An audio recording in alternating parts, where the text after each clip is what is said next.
Coming up on today's FNN, how middle college is helping students bridge a gap.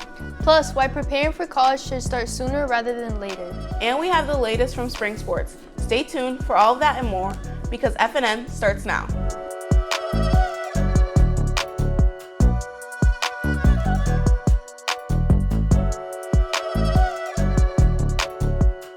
Happy Friday, Falcons. I'm Ipti. And I'm Eliesa. The process of college applications can be very confusing and even stressful, and waiting until senior year can make things even worse. Our FNN reporter, Layla Sharif, talks about the stress of college application season. For many students, waiting until senior year to prepare for college can be a little late. Small steps early in high school can make a big difference later on. Mrs. McCaw, a counselor at East Kentwood, believes there are a few things students tend to delay until the last minute. I think that probably the most common are just organization and time management. So keeping track of all of the different deadlines that different schools have. As students move into their junior year, having a plan in place can make the process feel a lot more manageable and less stressful. EK junior Imani Armstrong reflects on how early she started to think about college and scholarships. Sophomore year is when you should start actually thinking about where you want to go and figuring out what you want to do. But as long as you have an idea about the start of your junior year, I think you'll be fine. Counselors also emphasize it is good to learn about scholarships and stay organized with college applications. I feel like everyone in general should know more about scholarships and financial aid because people always tell you about it, but they never really tell you how to apply and get them. By the time students reach senior year, the pressure becomes much more real. As deadlines approach, big decisions about the future have to be made. EK senior Maylee Guerrero shares her experience with stress about applying to college. Senior year and even end of junior year, preparing for applications and all of that was low-key stressful and just worrying about your future because a lot of us we think about it and we want to be successful, and for many of us going to college is a big part of that. There's a lot of resources at East Kentwood to help students with their college applications, like talking to your counselor, using online tools, finding scholarships, and taking different career elective classes. Many students don't realize how helpful these resources are. At EK, I'm Layla Sharif. No matter what grade you're starting in, starting early and staying informed can help make the college application process a lot easier. East Kentwood Middle College, or EKMC, is a great yet often overlooked opportunity for students to get a jump start on their college education. FNN reporter Trenton Belton took a deeper look into the program to learn more about what the middle college program is and what navigating extra learning may look like for students. The Middle College program provides students an opportunity to truly get ahead on their college education by offering 60 college credits, the equivalent of an associate's degree, by the end of a 5-year program. During this program, students get to experience the academic rigor, workload, and expectations of college without the heavy financial burden. Mr. Duffy, the middle college interventionist, shares what he does to provide students enrolled in the program a sense of support and understanding. They have a lot on their plates.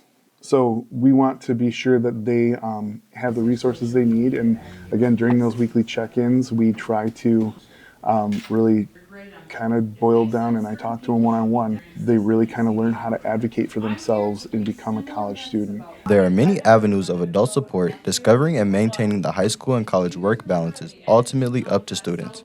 Senior Terry Jackson gives insight on what his journey was like obtaining that balance. Figuring out how to manage my time was a little difficult at first, trying to figure out what time I need to, how much time I need to focus on this, and then how much time I need to focus on doing middle college.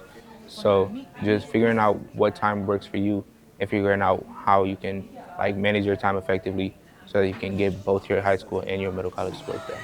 You don't have to have the best grades or know exactly what you want to do in life.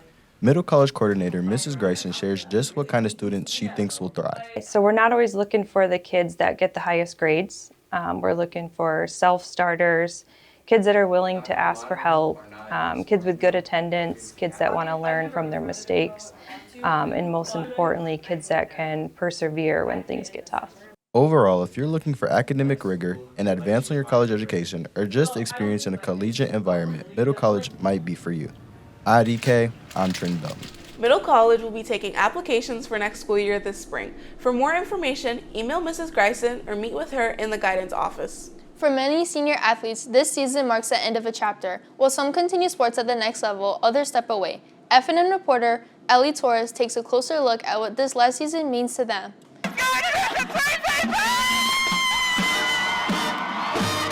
According to the NCAA, about 7% of high school athletes go on to play sports in college.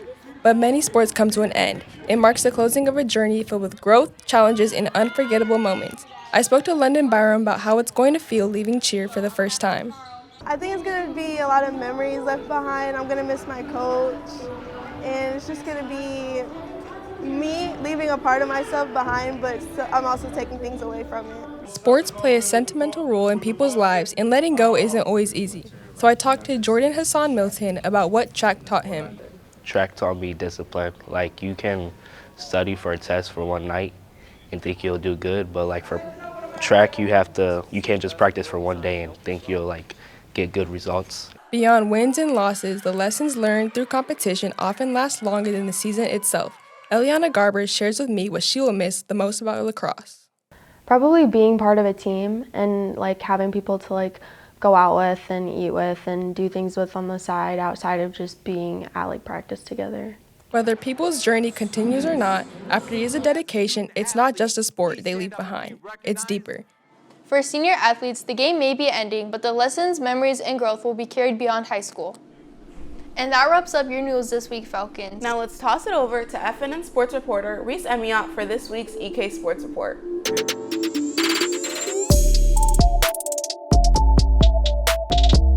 Welcome back to the Land Falcons. It's Reese here bringing you your EK Sports Report. Over at the baseball fields, our guys had a tough loss against Wyoming on Tuesday, and now we'll be playing the Falcon baseball tournament tomorrow at EK, trying to bounce back.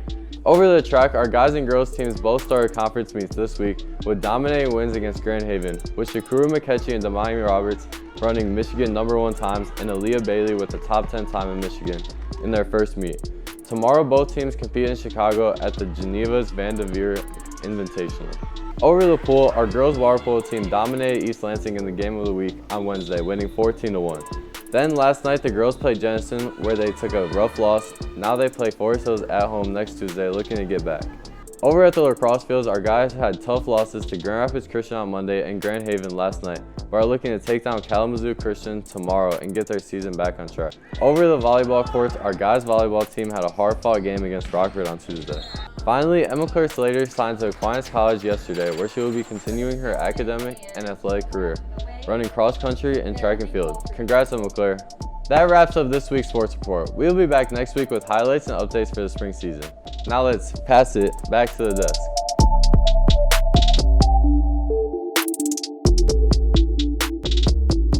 Thanks, Reese. Let's wrap up this week's show with a sneak peek at the latest Guess That segment you can catch on YouTube.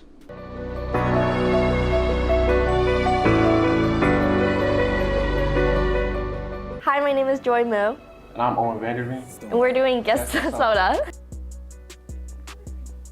That's pickle, that's pickle, oh!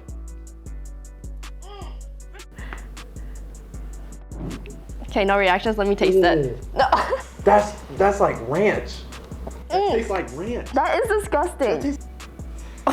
Bacon? What? No, that's black licorice. Right? I don't even taste like bacon.